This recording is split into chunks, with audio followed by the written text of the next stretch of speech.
Hello, everybody. I'm going to start with a short introduction of myself. My name is Gugu Kabayadondo. From Zimbabwe. I was born and bred in Harare, Zimbabwe. I'm currently working in Belgium in a hospital with about a 400 bed capacity in the emergency department. And I've recently been appointed Associate Chief of Staff of that department. I studied here in Belgium at UCL, Université Catholique de Louvain. And I finished my school in 2009. I then continued with my residency program in emergency medicine, which is 6 years in Belgium. During my years of formation, I also had the opportunity to do a postgraduate course in tropical medicine and public health. I'm very interested in trauma. I had quite a lot of trauma experience during my courses. I trained in South Africa, in Cape Town. I also had a lot of trauma exposure in the United States, in Baltimore, in a shock trauma center, which is a level 1 trauma center.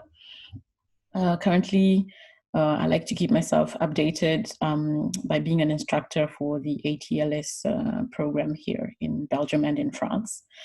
I'm also very much interested in ultrasound. Point of care ultrasound is one of my big passions. Part of the ASBL, which is like an association of emergency physicians who give bedside ultrasound training to younger physicians here in Belgium.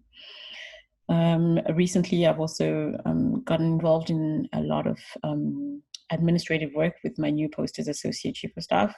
I've had some training as a lean practitioner through the University of Cardiff, and I'm now a level 1 lean practitioner, and I like to use a lot of lean strategies in helping the department work through a lot of day-to-day problems. So in a nutshell, that's me. I'm also a mother of 2. I have a 3-year-old and a 1-year-old. And Dr. Niyibizi asked me to partake in this discussion to talk about the multilingual and multicultural aspects or environment of emergency medicine. Very difficult to know where to start. Let me start from the beginning. Growing up as a female in Zimbabwe, I had a lot of very influential females around me. A couple of my family members and aunt, family friends were actually in the medical field and doctors in Zimbabwe. And I must say I had a lot of successful Black female pioneers or mentors for an African child. I was actually confronted to a lot of other subtle differences when I moved to Europe, but I'll get into that a little bit later. So I would say growing up in Zimbabwe, I already wanted to be a doctor, and I didn't actually realize that anything would limit this possibility. I really feel that I grew up in quite a privileged niche and had really the opportunity to dream as big as I wanted to. So I knew very early that I wanted to go to medical school. After my secondary school education, I did an exchange program for 1 year where I spent the year in Belgium learning French, and which is how I got into the Francophone part of the second half of my life. I then decided to come back and train here in Belgium and was very well integrated through the host families that I had during my exchange year. Medical school here went quite okay. It's a 7-year program, and then followed by a 6-year residency program to become a fully fledged emergency physician. Belgium is quite a multilingual country as well. So in Belgium, people speak French, they speak Flemish, which is very close to Dutch. A certain part of Belgium speak German. We have a big population of Italian immigrants, especially in the city that I work in, who came in the early 50s when there was the mining explosion here in Belgium and then settled here. So we have second and third generation Italian families here. There's also a very big influence from North Africa. So we have a lot of Moroccans living and integrated in Belgium, and who are really part of the Belgian community. So I must say the multilingual aspect of medicine is part of my day-to-day life. I have quite a lot of patients that I have to treat and with the hurdle of the language barrier, being able to get out information from the anamnesis is quite a challenge for me. And I think being a woman and being able to intuitively feel and interact and speak to these patients is of great benefits, if I can put that in those terms. I also feel like with the North African population that we have here, it's actually very important for women patients coming into the emergency department to be able to be examined by another woman, because we know that same-sex providers are very important for their culture in so yeah, I must say, switching from one language to another is quite easy for me. I speak French, English, I speak Spanish as well, because I spent about 6 months training in South America, in Chile, in a very small rural hospital, where I was exposed to Spanish population, and obviously had to learn the language during that time. And obviously I speak other languages, Shona and Ndebele, which are my mother tongues from Zimbabwe. And I'm currently learning Flemish because we are moving into a Flemish department with my family. So in a nutshell, it's always a challenge. I think being a man or a woman is a challenge to be confronted to a patient who doesn't speak the same language. But I feel like language isn't a barrier to treating a patient. And I mean, with the ease of communication we have today, with the technology that we have, having a Google Translate page opened, or putting a third party via Skype or a telephone conversation to help in getting the information from the patient is something that has become part of my day-to-day practice. So language is one thing, and on top of language, we have the culture that comes with language, or skin color and everything else. And I feel like that for me is the heart of this discussion. Not necessarily the words that are different, or the language that is different, but the experience behind the language and the culture that language bears. I don't exactly know where to start, so I'm actually just gonna go ahead and keep going. Let me get back to Africa a little bit. So being English speaking in Africa, or having an English speaking African background, I came here to Belgium, where most African populations in Belgium are French speaking. And I feel like the colonial history behind Belgium is obviously more embedded in French-speaking Africa as compared to me, who's coming from Zimbabwe, which is more Commonwealth and so English-speaking Africa. And so just in my interaction with other African practitioners in Belgium, that perception of our colonial history and the perceptions of Africa that we may have, and then what we bring of our African nature to our practice in Belgium is also very different. To take a small example, if I were to have a Congolese-speaking patient, would obviously have a lot of similarities in the fact that we have this African history that brings us together. But like, let's say in the food we eat, in the way we dress, there would be remarkable differences that maybe for an outsider, a non-African, who maybe sees Africa as one big continent, and which sometimes can be then deferred to being seen as one big country, these small subtle differences in culture among the different African nations and tribes can be lost. So I think it's a real advantage to be able to make the most and bring out these different colors that all different parts of Africa can portray.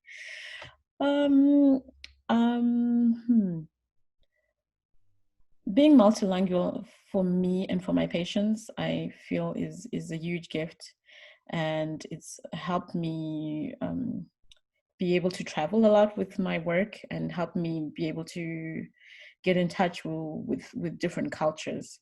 A lot of people ask me, do you get discrimination from the fact that you are from Africa, or that you are of African origin in the emergency room? I would globally, to answer the question, I would say a global no. I don't feel in my day-to-day practice that on a general level, I mean, I'm putting exceptions aside, on a general level that I'm looked at differently because I'm African or because I'm of color. I don't think so. I do feel, however, um, that the emergency department is very particular in the sense that we emergency physicians don't go out there looking for patients. The patients come to us, as compared to private practice or consultation type medical profession. I feel like when patients come to the emergency room, they have no choice who the physician is in front of them. They come because they need healthcare straight away. It's an emergency. And so then I feel like patients are more open-minded and are not very judgmental as to, the doctor in front of me is a different culture. I kind of feel, retrospectively speaking, that this might actually have had an influence to me choosing emergency medicine when I decided to settle here in Belgium. So at the end of my studies, I had the choice of going back to Africa or staying here for the first part of my practice. And at that time, I decided I'm going to stay in Belgium. Staying in Belgium, I decided, okay, now which specialty am I going to partake? General medicine, surgery. I had always wanted to be a surgery since I was 8 years old. I had said I'm going to do medicine because I want to do surgery. Internal medicine because I was very interested in nephrology, and then why not emergency medicine, which for me was also a very vibrant practice. I would say, had I gone back to Africa, probably I would have done surgery, be it neurosurgery or urology, which were my two debates at the time. And yet, having stayed in Europe, I chose emergency medicine. I feel like the choice of specialty was influenced or in any case impacted by the population or the culture in which I was going to live. I feel like had I gone back to Africa, I would have trained to be a neurosurgeon or a urologist, because not only was I passionate about being a surgeon, I also would have felt that I would have had a lot of impact and would have wanted to bring up the numbers in the availability of surgery in Africa. Would I feel that having been a surgeon in Africa would I have had difficulties being a female surgeon in Africa? I don't think so. I don't think being a woman or a man for me would have impacted the choice or the practice of being a surgeon in Africa in any case. I feel like African society kind of protects professional women. Not having worked in Africa, I mean, I might be taking a leap here, but I kind of feel like with the difference of Europe, in Africa, we have this community-based way of living that Occidental life has lost with the years. In Africa, when you bring up women, when you bring up children as a woman who has a profession, you have this whole community you can rely on. You have the aunties, the neighbors, the friends. Everybody comes together as a community to help bring up your children, to help with the day-to-day running of a household. And I feel like that makes having a professional life or a field professional life as a physician a lot easier as compared to Europe, where unless you're asking for a babysitter to come in, you're basically alone with bringing up your family and keeping your professional life going. So back to the choice of specialty, I chose emergency medicine in Europe because I felt that as an emergency physician, patients would come without having to discriminate on, are you a woman, are you Black? They're going to take what they get when they walk into the emergency room. I didn't feel comfortable with setting up a general practice and having patients choose a general practitioner of a different cultural background, because I feel like in general practice, the cultural background of the physician is very important for the patient. In Belgium, we have this expression that, you know, when you see a patient, when you see a couple of patients coming into the emergency room referred by a certain physician, you kind of over the years get kind of like a mental picture of the physician, of the general practitioner, even without meeting him. So it kind of feels like the personality or the background of the physician um, molds the patientele that he's going to have, or the patientele that he's going to attract. And so kind of like the patients are a mirror of of the personality of their physician, I feel. And I think I didn't want to confront myself to that in my European practice. And that's why general practice was kind of put aside as an option for me. So I chose emergency medicine, where really, you know, I think the setup is different. It's a one-on-one contact, it's a one-time contact. And so I feel like the cultural implications that the physician could have on a long-term treatment are not of issue in the emergency department. So yes, moving on to other sectors, let's talk a little bit about South Africa. I worked in Cape Town for a total of 6 months in one of the university hospitals, and basically in the trauma section of the emergency department at Groote Schuur Hospital during my training as an emergency physician. Those are 6 very good months, and I must say South Africa is very diverse in the sense that there are a lot of different tribes in South Africa. And in Cape Town, we've got the Xhosas, there's some Zulus that come in, we've got the Vandeveles. My name is Gugu. Gugu is originally a South African name. I mean, it's also a Zimbabwean name, but you know, you go to South Africa, you tell people you're called Gugu, immediately they're going to start speaking to you in Xhosa or in Zulu. And I was confronted quite a lot to quite a surprised reaction that, oh my God, you're not from South Africa. Why are you called Gugu? Where did you get the name Guguletu from?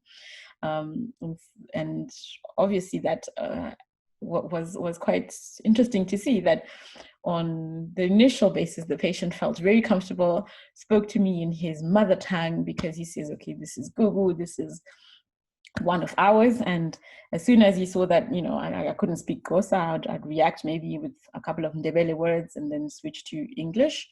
You'd have this step back of, okay, where are you from? And I feel, you know, in the rest or in the following bits of the consultation, I'd have to reassure the patient that, you know, it's okay, I know I'm not from around here, but I understand where you're coming from. And so, you know, let's carry on, let's pick up from where we left off. Just, you know, to say that, you know, people are very attentive to this cultural aspect, and being able to identify with the person in front of you is very important for the patient in front of us. So yeah, so South Africa was quite a challenge. I kind of sometimes felt that I was more foreign in South Africa than I do feel in Belgium now. Yet I was coming from neighboring Zimbabwe, and in Belgium, some people have never actually heard of Zimbabwe. So I feel like this underlying sense of identity that the patient needs with his physician was of more importance, or at least in any case had a bigger accent while I was practicing in South Africa than it does here. When it comes to the United States, I've got a couple of things I might want to say about the couple of months that I spent in Baltimore. It was also in a trauma setting. I was working with a trauma team in a level 1 trauma center. I was quite linked to a trauma surgeon there who did a lot of soft tissue surgery, brilliant in her field, and she taught me a lot. And I remember a couple of phrases that she said to me at the time that really marked my training.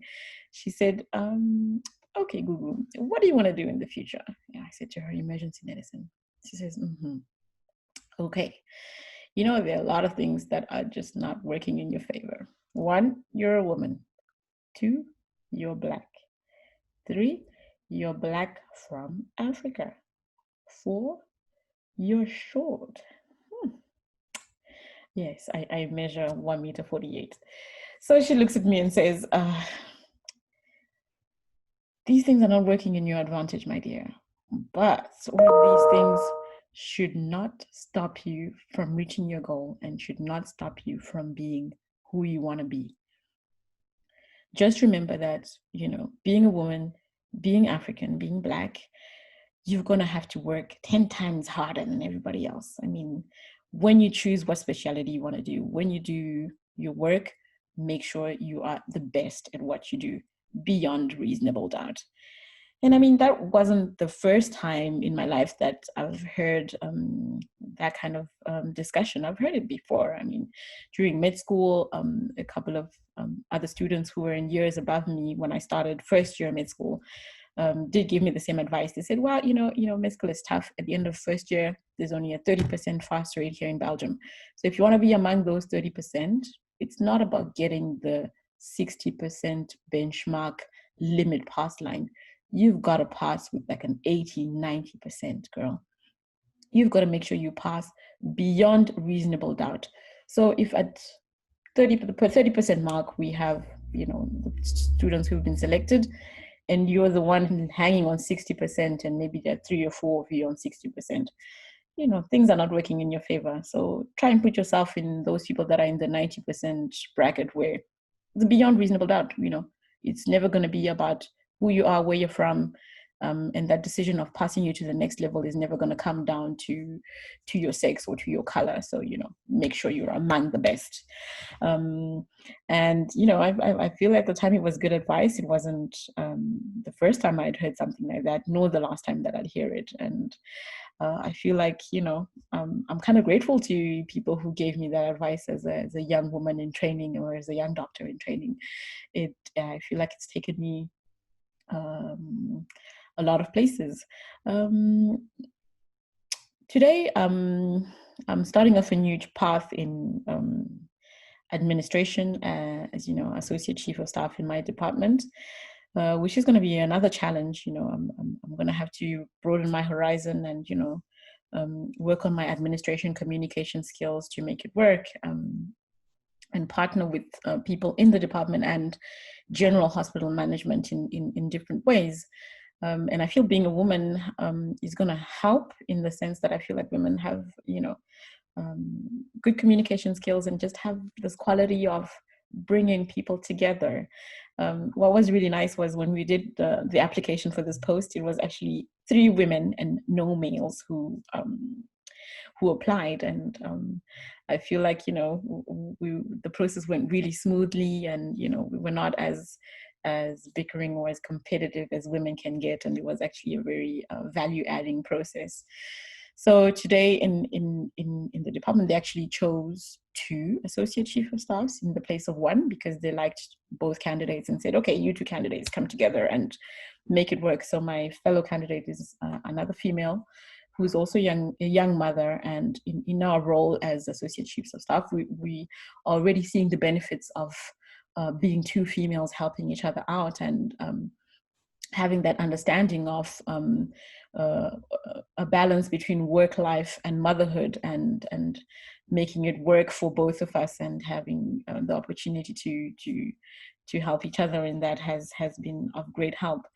We both got the job, we both got the promotion, which means the department, or the administrative direction had to open up a second post, and so had to financially put in funds to bring in a second female into that role. And we're very happy, because I know when financial considerations, things haven't always been equal for women in any work field, and even in the medical field. Like, to give an example, in Belgium, until a couple of years ago, when a woman was on maternity leave, they, in the freelance sector, which most doctors work in, maternity leave was not considered a good enough reason to have compensatory pay. You sign up for life insurance, you sign up for health insurance.